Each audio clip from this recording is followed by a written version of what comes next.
some mysteries, they just never get old. Right. Like they just stick with you. Yeah, and the kind that make you look up at the night sky and go, what if? I know exactly what you mean. And that's exactly where we're headed today, actually. Really? Yeah, a deep dive into one of the most debated UFO sightings ever. Okay, let's hear it. The Phoenix Lights. Oh, wow. Going all in right away. Feeling like it. And we're not just skimming the surface here. Okay. You sent over a whole stack of articles, eyewitness reports, even a former governor's firsthand account. This is going to be good.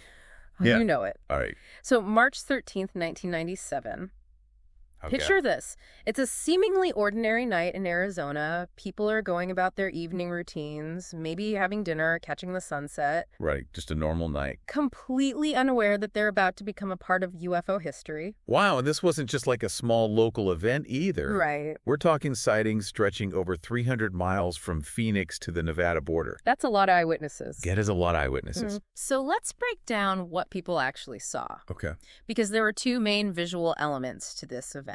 Okay. First, you have this massive V-shaped formation just gliding across the sky. Not like zipping around or anything. No, not like a fighter jet or anything, moving slowly, silently, like it was on parade or something. Wow, okay. And the sheer size of it, according to witnesses, Yeah. they described it as bigger than football fields, with some even claiming it was a mile wide. A mile wide. Imagine looking up and seeing something that massive just blocking out the stars. Oh my gosh, that would be both awe-inspiring and terrifying. Right. Yeah. Awe-inspiring and terrifying. Yeah. The perfect recipe for a good mystery. It really is. But wait, there's more. Oh, there's more. Just when people thought the show was over, a second wave of lights popped up this time, hovering over Phoenix itself. Really? And this is where the eyewitness accounts get really interesting. Okay. Some describe these lights as orbs, forming this huge mile-wide formation. Oh. But others reported seeing something more solid behind those lights. Oh, really? Like dark shapes, sometimes black or gunmetal colored. It's almost like people were looking at different parts of the same object, or maybe their brains were trying to make sense of something totally unfamiliar. Strange. Like trying to describe a brand new animal that no one's ever seen before. Right. Everyone's grasping at straws to explain it. Wow. But here's a real kicker. Okay. One of those eyewitnesses was none other than Arizona's governor at the time. What? Fife Symington. No way, the governor. Not just some guy on the street. Right. But the governor himself. And that changes things, doesn't it? Well, yeah. When you have a high-ranking official, someone used to dealing with facts and evidence, Right. coming forward with a claim like this, Right. it adds a whole other layer of weight to the story. Because you'd expect a governor to be the voice of reason, You would. to calm everyone down and say, don't worry, it's just a weather balloon or something. That's exactly. But Symington's reaction, well, let's just say it wasn't exactly what you'd expect. Really? Not at first. Okay. Initially, he seemed dismissive, even poking fun at the whole situation. Right. He held a press conference where his chief of staff actually dressed up as an alien. You're kidding. Can you imagine being a reporter in that room? Oh, my God. Talk about a surreal experience. That's hilarious. Okay, I have to admit that's kind of hilarious. Yeah. But hold on. Yeah. I thought you said Symington's account added weight to the story. Yeah. What's the deal with the whole alien costume thing? Well, that's the fascinating part. Okay. Years later, after leaving office, Symington completely changed his tune. He came forward and said he wasn't joking that day. Oh, He wow. claimed he actually saw something in the sky that night. Wait, seriously? He went from alien costumes to admitting he saw a UFO. Yeah. Talk about a plot twist. I know, right? Total plot twist. Wow. And he didn't just vaguely say, oh, yeah, I saw something. Symington described what he saw in detail. Really? A large triangular craft moving slowly and silently with lights. He even said, and I quote, "It was enormous. I'm a pilot, and I know just about every machine that flies. It remains a great mystery." Wow. A governor admitting to seeing a UFO? You really can't make this stuff up. I know, it's wild. But before we get too caught up in Governor Symington's change of heart, we have to remember he wasn't the only one who saw something in the sky that night. Oh, right, that's true. Thousands of people reported similar sightings. Really? And their accounts, just like the lights themselves, come in all shapes and sizes. Wow. So who else witnessed this strange phenomenon, and what did they see? Let's dig into those eyewitness reports as we continue our deep dive. One of the most compelling witnesses besides the governor, Okay. was Dr. Lynn Keating. Okay. Now, she wasn't some UFO enthusiast looking for little green men. Okay. She was a successful physician, a respected member of the community. Right. So not exactly the kind of person you'd expect to be leading the charge on a UFO sighting? Exactly. And yet, even she was drawn into this mystery. Wow. Dr. Keating described seeing what she called orbs, this mile-wide formation of them, just like some others had reported. Really? And you have to wonder, Yeah.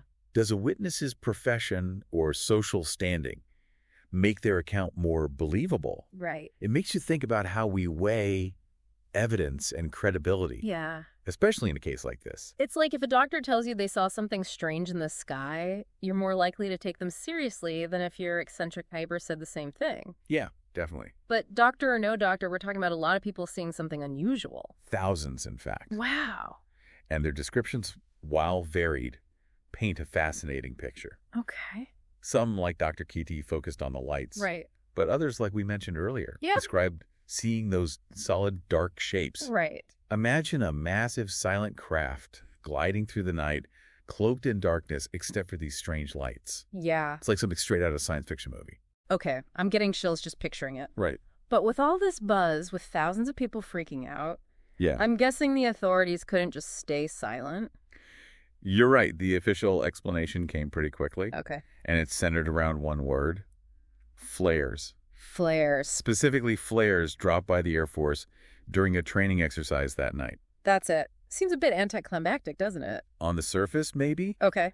And to be fair, when you look at the timing and location of those stationary lights over Phoenix, the flare explanation seems plausible. I mean, it's not totally out of the realm of possibility that flares could create those patterns of lights that people saw. So the stationary lights, maybe? Yeah. But what about that giant V formation that people saw moving across the entire state? Right. Can flares really explain that? That's the million-dollar question, Yeah. isn't it? Yeah. And this is where things get really interesting. Okay. Because you have experts on both sides of the argument. Oh, I love a good debate. Lay it on me. On the one hand, you have folks like this former F-16 pilot who was interviewed for one of the articles you sent. Okay. He says that, yes, flares dropped at a high altitude can appear to move slowly Okay. because of wind currents.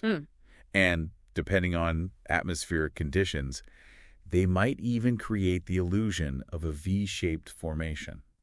So case closed. Just a bunch of flares tricking everyone into thinking they saw a UFO. Well, not so fast. Okay. Because then you have the other side of the argument. Okay. The people who say, hold on, flares don't explain everything. Right. They point out that many witnesses, including Governor Symington, Yeah. describe seeing something solid, something structured, Right. not just lights. They weren't just seeing blurry lights in the sky. They were describing shapes, details. Exactly. It's almost like they were close enough to make out specific features. Exactly, and that's a crucial detail. Right. If these were just flares, wouldn't everyone be describing something more, well, flare-like? Good point. And let's not forget, similar triangular UFOs have been reported in other parts of the world, too. That's right. In fact, governments like Belgium and the UK have even acknowledged investigating these kinds of sightings. It's true. They haven't just dismissed them as flares or weather balloons. Right. They've actually taken these reports seriously, which makes you wonder, what do they know that we don't? It's a good question. Okay, so we've got compelling arguments on both sides. We do. We've got flares, we've got UFOs, we've got a governor with a change of heart. Yeah. What does it all mean? It means there's no easy answer. Right. And that's part of what makes the Phoenix Lights so enduringly fascinating. Okay. We're left with this puzzle where the pieces don't quite fit.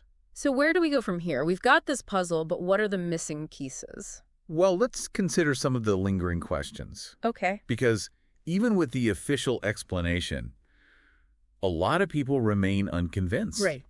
For one thing, the sheer size and scale of the objects that some witnesses described. Yeah. We're talking bigger than any known aircraft at the time. That's a great point. If it was some kind of experimental aircraft, wouldn't there be some record of it somewhere? Some leaked document or whispered rumor? Exactly. And let's not forget the reported silence. Right. Witnesses said these things, whatever they removed, without a sound. Yeah. That's pretty unusual, even for advanced aircraft. It's like they were gliding on air, defying gravity and physics as we know it. And that uncertainty, that gap between what we know and what we don't know, Yeah. well, it creates fertile ground for speculation. Right. for conspiracy theories and for continued public fascination. Right. It's like a giant question mark hanging over the Arizona desert. And right at the heart of that question mark is Governor Symington.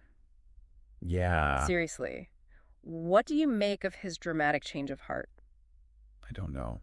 Going from mocking the event to becoming a believer? Right. Was he just trying to sell some books after leaving office? Maybe. Or did he really see something that night that shook him to his core? It's an intriguing question, isn't it? Yeah. Some people speculate that he might have felt freer to speak his mind after leaving office. Okay. Maybe he didn't want to cause a panic while he was governor. Or perhaps he was pressured to downplay the event while in office. It's like that old saying, loose lips sink ships. Right. Maybe he didn't want to create a mass panic or jeopardize national security if it really was something extraterrestrial. Exactly. Or maybe after years of reflection, he just felt compelled to finally share what he believed he saw. It's easy to dismiss eyewitness accounts. Yeah. Especially when they involve something as extraordinary as UFOs. Right. But when the eyewitness is a former governor, someone who has held one of the highest offices in the state, Yeah. well, it makes you stop and think. It certainly does. The Phoenix Lights continue to baffle and intrigue even after all these years. I do. And as we've seen, there are still more questions than answers.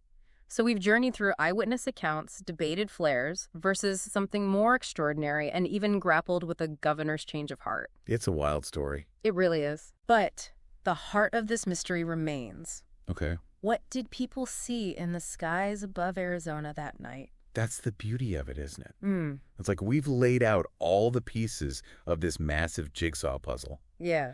But that final image, that definitive answer, Right. it still eludes us. Right. And maybe that's okay. You're saying some mysteries are better left unsolved. Not necessarily unsolved, but Yeah. open to interpretation, you know. Okay. The Phoenix Lights, with all its conflicting accounts and unexplained details, Yeah. it forces us to confront the limits of our own knowledge. It reminds us that we don't have all the answers. Right. And that's okay. I guess it keeps things interesting, right? Yeah. If we knew exactly what happened that night, if Yeah. it was just a bunch of flares and a governor with a wild imagination, Right.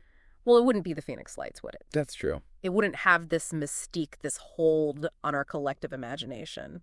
Exactly. And think about it this way. The Phoenix Lights, regardless of what you believe, has sparked countless conversations, debates, even friendships forged over a shared sense of wonder. That's a really great point. Yeah. It's brought people together, It has. made them think critically, Yeah. and maybe even question what they thought they knew about the world. Precisely.